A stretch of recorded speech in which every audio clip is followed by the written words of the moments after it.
Hi everyone and welcome to In the Sewers. In the Sewers is a series where I chat to bands varying in genres of rock and ask them what they've got going on, how they got started, who they are, and basically what they're doing. I've been chatting to some amazing people and I can't wait to share them with you all. In this week's episode, I am chatting to Huw and Aled from the Welsh hard rock band The Black Vultures. These guys have been coming up onto the scene, roaring and making a hell of a noise, so I thought, you know what? I need to drag them in for a little old chat. So let's have a look and see what we got talking about. Hi guys, thank you so much for joining me in the Sewers. How are you all doing? You keeping well? Very good, thank you. All good. Oh, why don't we introduce ourselves? Tell people who you are, what you do in the band, and yeah, that's about it, really. Who you are and what do you do? I'm Aled, lead guitarist with the Black Vultures band. Lovely. And I am Huw Williams, and I am the singer and rhythm guitarist in the Black Vultures band. Lovely, lovely. Now, it sounds like you guys are from Wales, am I right? Which bit are you from? I'm from the mountain of Estonia. Oh, lovely. It was the polar opposite of me. Right down the other end. So yeah, I'm from the southern part of Wales. Aled is from the northern part of Wales, and I'm from a small village called Abercarn, which is made famous by the Max Boyce song "Hymns and Arias." If you've ever heard of it, and I'll have to check that out, I think. sort of I don't know if you've ever heard of a band called Terrace or like the Manic Street Preachers, that sort of region. I saw Manic That Street sort of Preachers. They region. supported Bon Jovi a couple of years ago, and I was quite surprised. I actually knew some of their stuff, to be fair. My dad used to deliver post because my old man was a postie, and he used to deliver post to Nicky Wire's home address. Oh, lovely. A nice little and tap him up for merch. Well, yes, of course. That's just what you need, you know. If I'm dropping off your post, mate, I need a little bit of something back. Do you know what I mean? Absolutely, yeah. Yeah, exactly. So why don't you tell people what kind of music they should expect from you guys? Because I've listened to it, obviously, but why don't you tell the folks, how do you describe yourself? What genre would you put yourself in, or how would you describe your raucous music that you guys have? Really difficult one, if I'm honest with you. I would call us hard rock, but then we have a very bluesy influence in us. I think when we started out, or when I joined the band, because I'm not the first guitarist, there was a guitarist before me, and the songs are very more blues influenced. My guitaring style is very based on AC/DC, Guns N' Roses, Metallica. I'm very metal in my ways. So the songs have tended to take a bit more of a, not a metally vibe with it since I've come in, but they've lost a lot of that pure blues influence, I would say, but there's still a lot of blues in it. So it's kind of hard to generalize this, in my opinion, because you can hear never compares to a newer song that we just wrote, which is Rise and Fall, which would be like a classic bluesy rock song, but then it wouldn't necessarily be in the same genre as what Never Say is, in my opinion. Like hard rock is what I would put us down as, if that's a generalize. I think just going off what Aled said, I would say we are a sort of band full of many songs, and each song sort of has a spice of something else in it. So like the first song we released, Treat Me Like an Animal, is definitely more of a sort of modern bluesy sort of rock song, I guess. But then like Never Say has got a bit more of a punk edge, I would say, in it, like a bit of a punky sort of feel on it at times. Potentially the third song we're releasing, possibly, called Notorious. I don't know, that's sort of a mix of rock, blues, and alternate, I guess. There's a bit of everything in there, really, isn't it, Al? Do you know what I mean? It has got a bit of a mix mash of a lot of things in it.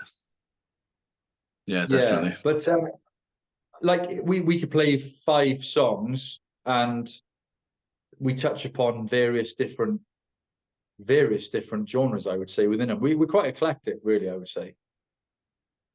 yeah, sometimes you just need that little bit of extra flavour to give it a bit of kick to it. But I would definitely say you fall into the hard rock. But like Alan was saying, with the bluesy kind of thing, sometimes you just need a little bit of a groove in there. And it really works, to be fair. I think blues tends to kind of cross that nice little boundary there, and it sounds quite great. How did you guys get started then, and where did the name come from?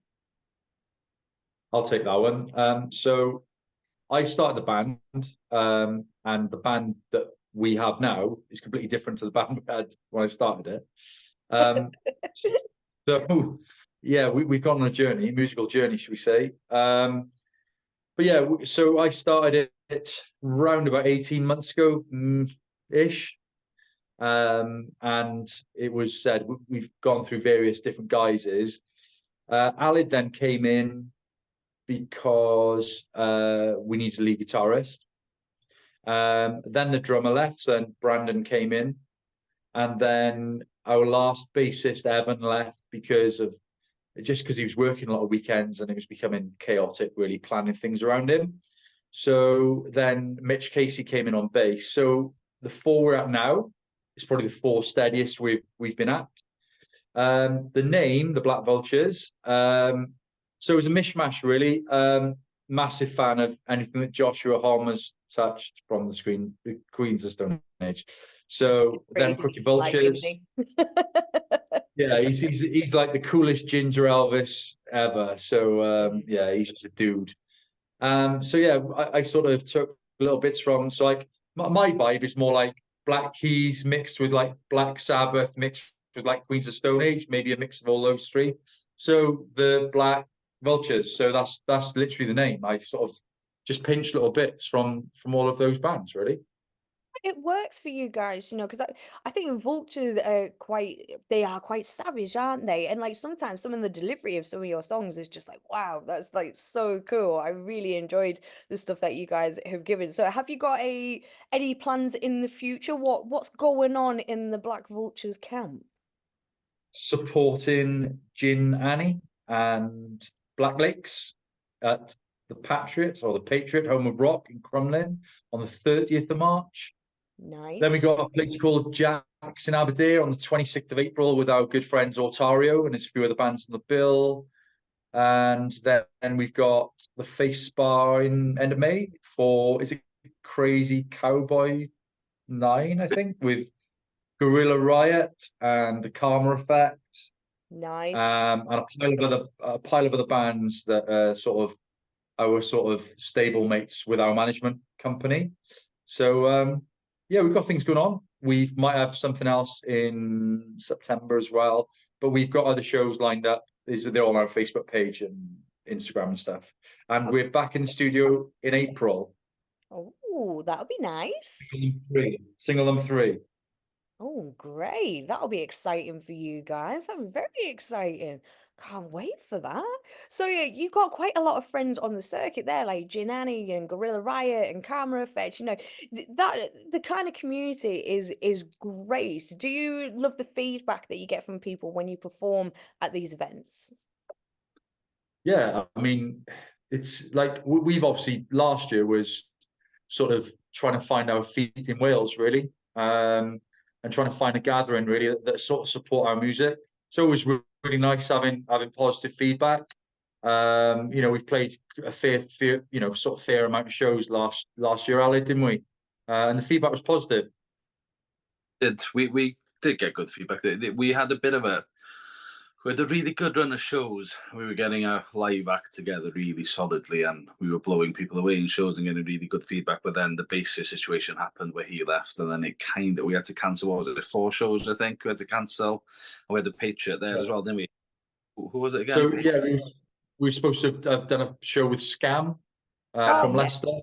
Yeah. They reached out to us. In fairness, Scam, they were really cool. Reached out to us and offered us a show at the Patriot with them. And then we had Ilfracombe Rocks Festival, which we were invited to, but again, because of what was going on with the bassist and his situation, we had to down tools really for a couple of shows, which was absolutely gutting really, because Aled will tell you that Aled's especially playing the Patriot as a band is sort of on his immediate bucket list, isn't it? Aww. But the scene in Wales it's hard. You hit Cardiff, you can hit Swansea. Newport's about up and coming at the moment. It's got his name coming out there, but the Patriots kind of a staple for rock bands in Wales, especially South Wales. Like you've got the Tivoli up north and stuff, but in between there's nothing in mid Wales. But then south, you got Fuel and you got Moon, and then you've got obviously, unless you sell out the Principality Stadium or stuff, then it's kind of the Patriot. That's the one that always draws in a massive crowd, gives you a really good fan base if you go there. So I was pretty gutted with that being cancelled. And then since that, then because the bassist, we got Mitch in, who's, if anything, the best bassist we could have in the band. Really, personally, playing with him, he's the best bassist we could have had. So it was a blessing in disguise, really. But then we've just been working, haven't we, for the last 3 months now, solid, and getting Mitch up to scratch with every song. So we got a nice, good hour setting out, solid, all of us. So once we hit Newport, was it next Saturday after this one? Hopefully we'll blow a few people away. I'm sure you're going to. I'm sure you guys will. And to be fair, you're not the first band that I've spoke to from Wales who said that it is actually quite a difficult scene, the rock and the metal scene, trying to play. I spoke to the guys from King Kraken, and I've known them for many years, and I love the guys.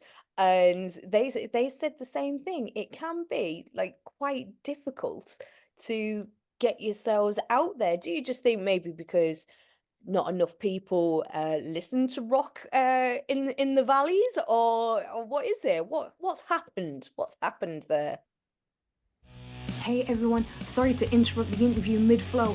I just wanted to say, if you like this episode and you want to see more, then don't forget to hit that subscribe button down at the bottom of the page. And if you want to be the first to see the brand new episode of In the Sewers, then don't forget to ding that little old bell. So come on everybody, ring my bell and let's get back to it. My personal view of that is, from what I've seen, is that you have a sort of a real sort of penchant, I guess, really in the valleys for sort of tribute acts and cover bands. Every pub has a cover band, and there's sort of all of those sort of issues that sort of, I suppose, we face.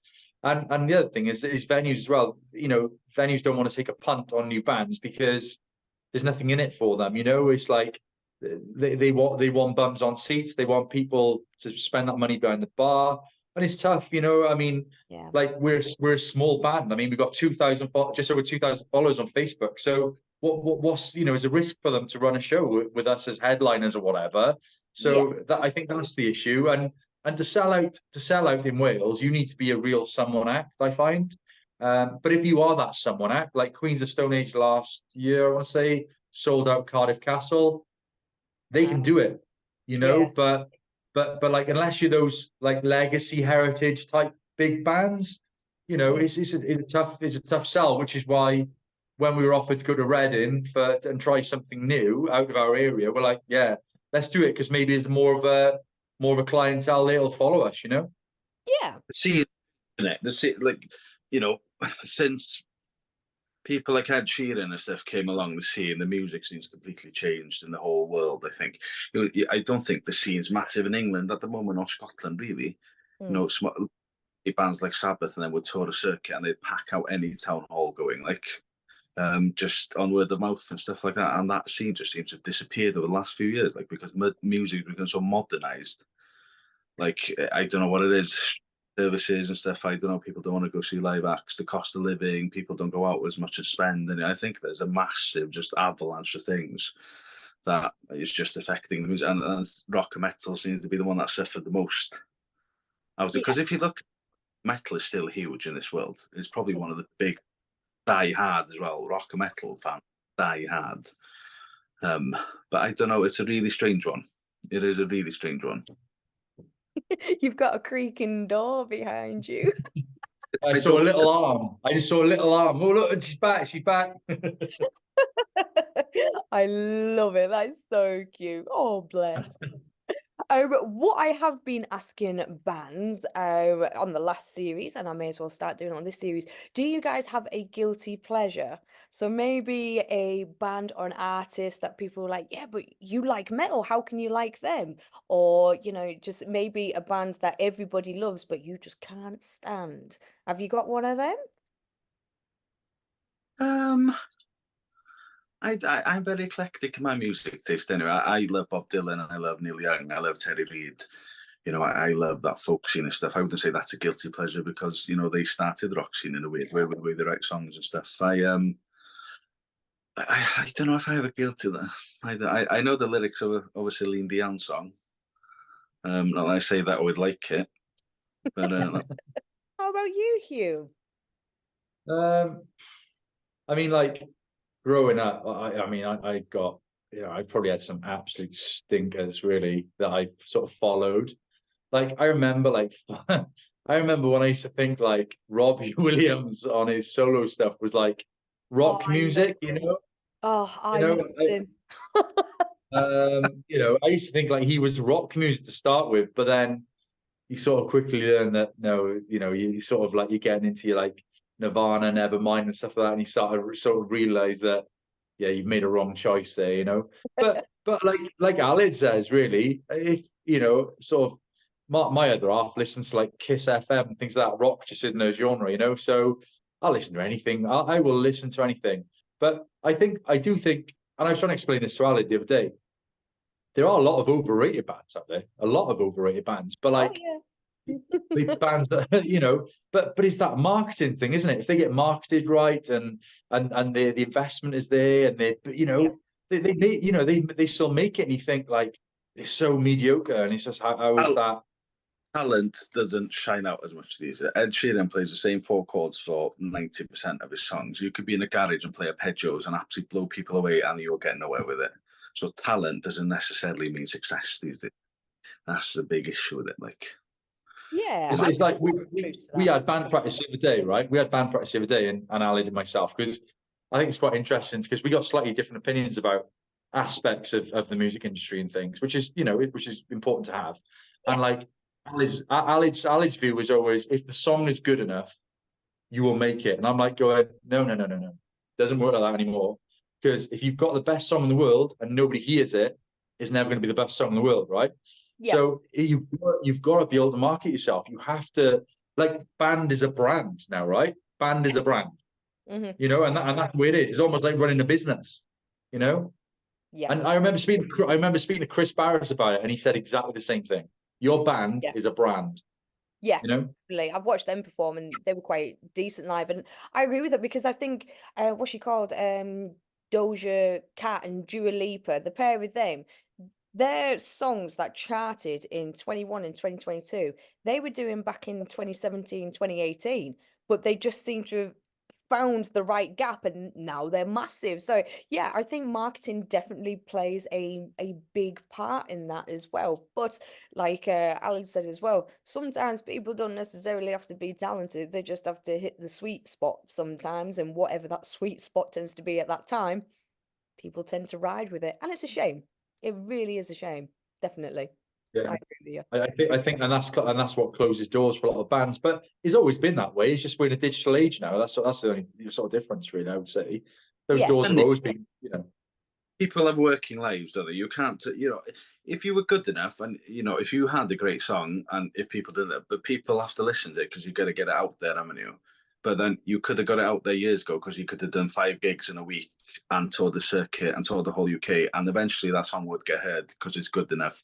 It would turn into it. These days, you're working 5, you're working whatever. You got one weekend, maybe a month when you got a family, so you can't get it out. So digitally marketing as a brand is the way forward to do it, isn't it? But then you've got to strike it so lucky because there's so many people in between you and that want money from you that don't have that kind of talent. So there's, I'll get your song on the radio for 10 grand and I'll do this. I'll do this for you. And there's so many like gates that cross over just to get a song heard. It's, people are looking at people in this industry saw money in a huge way by basically being vultures on talented people and taking away their hope a lot of the time, because we can't afford to pay 2 grand every song to get it on the radio and stuff, can we? You know what I mean? Yeah. Unless we're yeah, they tend to bleed each other dry, really, and that is definitely a shame. It really, really is. But guys, it looks like, unfortunately, we are running out of time. I'm so sorry that we can't chat for a little bit longer, but I'll definitely have you guys back on very, very soon. But is there anything that you would like to say to people at home who haven't quite heard you, or anything to your fans? Is there anything you'd like to say to the good folk watching at home? We've got 2 songs out, Treat Me Like an Animal and Never Say, which is our second single. Check us out on Facebook. We are /the Black Vultures UK, and on Instagram /the Black Vultures UK. Give us a chance. Thanks to everyone that's followed us already and that's streamed our song and have come to a show. Really appreciate it. Keep on following, keep on supporting and sharing the word. The Vultures are coming. Yeah, just keep on supporting us, and we thank you very much. Keep on rocking, I would say. That we need. Keep on rocking in a non-free world. I know, yeah, that song didn't age well, did it? Keep on rocking in the free world. It ain't very free, mate, unfortunately. Sadly not. But thank you so much, guys, once again. And people can follow you on social, stream you guys on Spotify to find out what you're doing and keep up to date with everything. But thank you so much, Huw and Aled, for taking the time out to chat to little old me. I'll catch you guys very, very soon. Thank you so much to Aled and Huw for taking time out to chat to little old me. Yes, there was a couple of sound issues there, but you know what? You guys knew what we were actually talking about. Make sure you check the guys out. I'll drop all of their links in the description below so you guys can have a little nosy. In next week's episode, I am chatting to Charlie and Simon from the hard rock band Black Light Vice. The guys are based down in Southampton, which is as far south as you can go. I asked them how they got started, what's going on, and from 2 guitarists, we had a great conversation. But until next time, catch you later, Glamratters. Bye-bye.